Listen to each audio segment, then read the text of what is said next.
Assalamualaikum warahmatullahi wabarakatuh. Bismillah tawakkaltu ala Allah la haula wala quwwata illa billah. Asyhadu an la ilaha illallah wa asyhadu anna Muhammadar Rasulullah. Allahumma shalli ala sayyidina Muhammadin wa ala alihi wa sahabatihi ajma'in, amma ba'd.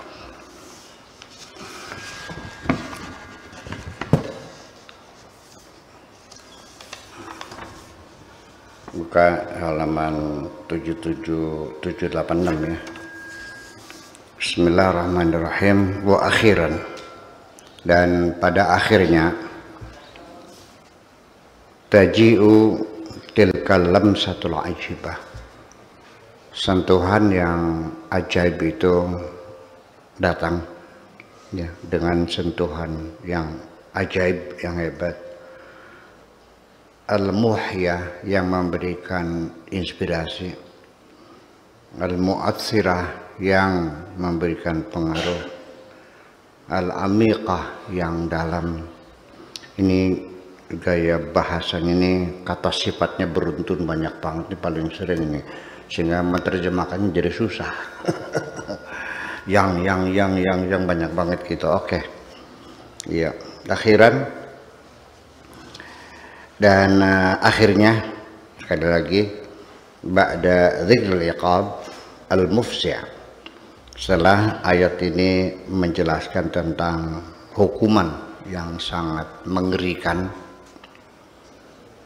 wal ajrul adim, dan setelah memaparkan tentang pahala yang besar ya, setelah itu semua untuk apa? Litasura qulubul bashar, supaya hati manusia bisa merasakan annallaha fi ghinan an adzabil ibad, bahwa Allah itu sebetulnya tidak memerlukan, Allah tidak butuh menyiksa hambanya kok. Ya, Allah tidak butuh, tidak memerlukan menyiksa hambanya. Ngapain menyiksa hambanya? Itu. Fama bihi subhanahu min nikmatin dzatiyatin alaihim. Sama sekali Tuhan tidak punya rasa dendam yang terhadap mereka kok.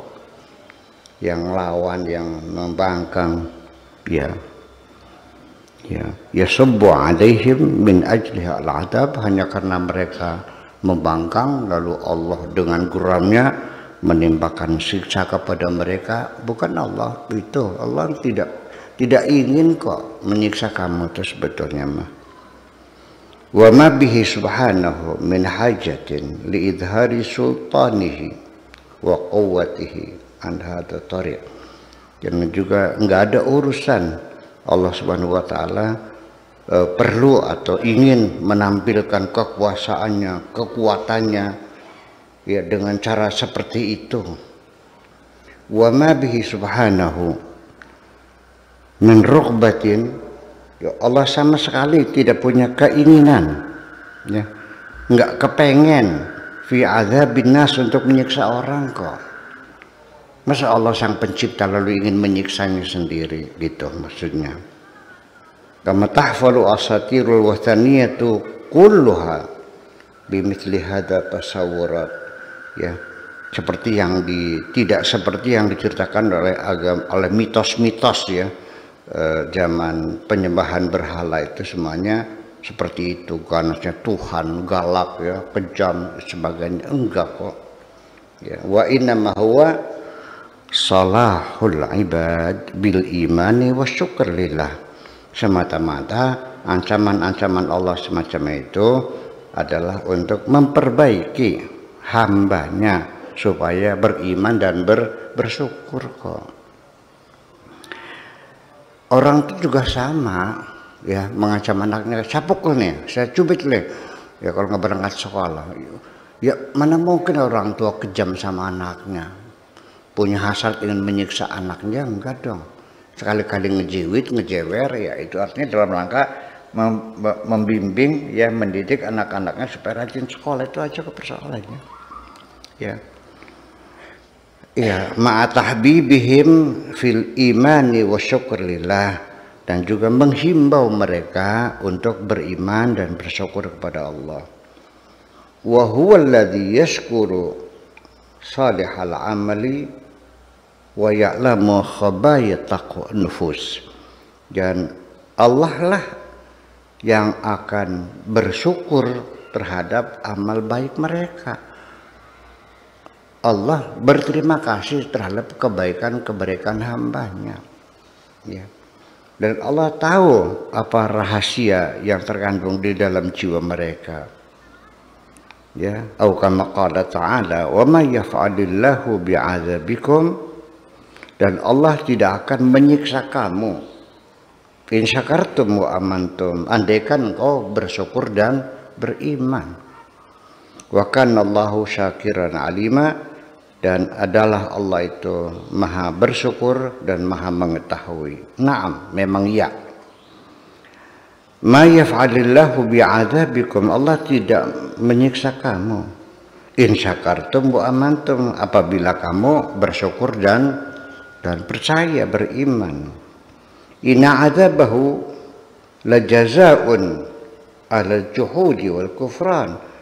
Ya, sesungguhnya siksa Allah itu ditimpakan adalah sebagai imbalan ya atas kejuhudan mereka dan kekufuran mereka, terhadap pembangkangan mereka, terhadap perlawanan mereka. Ya, wa tahdidan merupakan ancaman lahu la'allahu yaqudu ila syukur wal iman, dengan harapan dengan ancaman itu bisa menggiring mereka, bisa membujuk mereka untuk bersyukur dan beriman. Itu innaha laysat syahwatan. Jadi menyiksa hamba itu bukan syahwat ya, bukan syahwat ta'dib, bukan syahwat, bukan selera, bukan Tuhan merasa gembira dengan menyiksa hambanya seperti pada manusia. Kan ada penyimpangan psikologis ya, yang namanya golongan sadisme itu, merasa nyaman ketika melihat menyiksa orang, kan gitu ya. Kalau tidak disakiti nggak nyaman gitu, jadi senang sekali mati. Allah tidak demikian dong, bukan karena syahwat ta'dzi, bukan karena merasakan kenikmatan melihat siksaan. Wala rughbatat tankil, dan juga bukan karena ingin menghukum. Wala taladzud, wala iltidad, wala iltidadul alam, dan bukan karena ingin merasakan kelezatan dari suatu kesakitan ya. Dalam hubungan seksologi ada yang disebut dengan kelompok atau orang-orang yang sadisme itu, yang merasa nikmat kalau disakiti digebugin dulu baru merasa nikmat, kan gitu, yang keras dengan kasar. Yalah, wala idharul batsh, dan juga bukan menunjukkan keperkasaan, wasultan, dan menunjukkan kekuasaan. Ta'alallahu an dzalika kulluhu 'uluwan kabira, maha tinggi Allah, maha besar Allah untuk melakukan hal itu semuanya. Ya, famata ittaqaitum bisyukri wal iman, ketika engkau sudah mampu membentengi dirimu dengan rasa syukur dan beriman, fahunalika al-ghufran, di sana Allah menjanjikan akan diampuni semua dosa-dosamu yang dulu, akan diampuni semua ketika engkau mau bersyukur dan mau beriman. Kok susah banget sih bersyukur aja? Ya sekarang secara manusiawi, ada orang lagi sakit mau melahirkan, bayinya sungsang, mesti disesar, biayanya 15 juta, duitnya nggak punya. Tiba-tiba ada orang datang ngasih bantuan 15 juta. Senang nggak? Bersyukur nggak? Kok susah banget sih? Ya, sesungguhnya rasa syukur kan tidak usah disuruh. Sebetulnya mah rasa syukur itu tidak usah disuruh kok. Akan muncul dengan sendirinya. Kita menghargai, menghormati, berterima kasih kepada orang yang berbuat baik. Jadi di mana masalahnya? Kok susah banget sih itu bersyukur? Masuk akal enggak? Ya, Pak Edi saya kasih uang 1 miliar, terima kasih enggak? Enggak katanya sih. Nah, di mana letak masalahnya? Letak masalahnya adalah karena engkau tidak merasa diberi oleh Allah. Itu saja persoalannya. Karena selama ini yang kau dapatkan adalah dalam pikiranmu ini hasil jerih payahku, bukan pemberian Tuhan. Ya kenapa? Karena tangan Tuhan tidak terlihat nyelodornya tuh.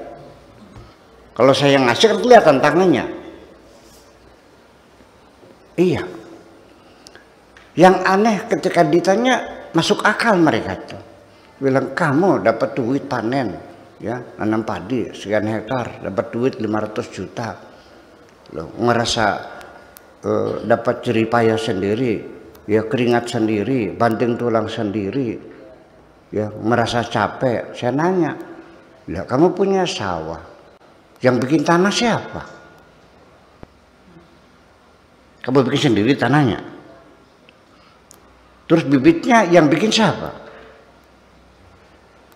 Yang menumbuhkan siapa? Yang menurunkan hujan siapa? Yang bikin air siapa? Kamu bikin air, pernah bikin air? Ya, ya. Kemudian sinar matahari yang panas, ya, menumbuhkan padi itu, yang bikin matahari panas siapa? Lalu di mana letaknya kesusahanmu? Di mana jerih payahmu? Bilang siapa? Iya juga sih katanya. Ya, tapi tetap tidak bersyukur juga. Itu kan persoalannya. Ya, seperti itu. Kok bersyukur aja kok susah banget sih. Allah menghimbau segera bertobat.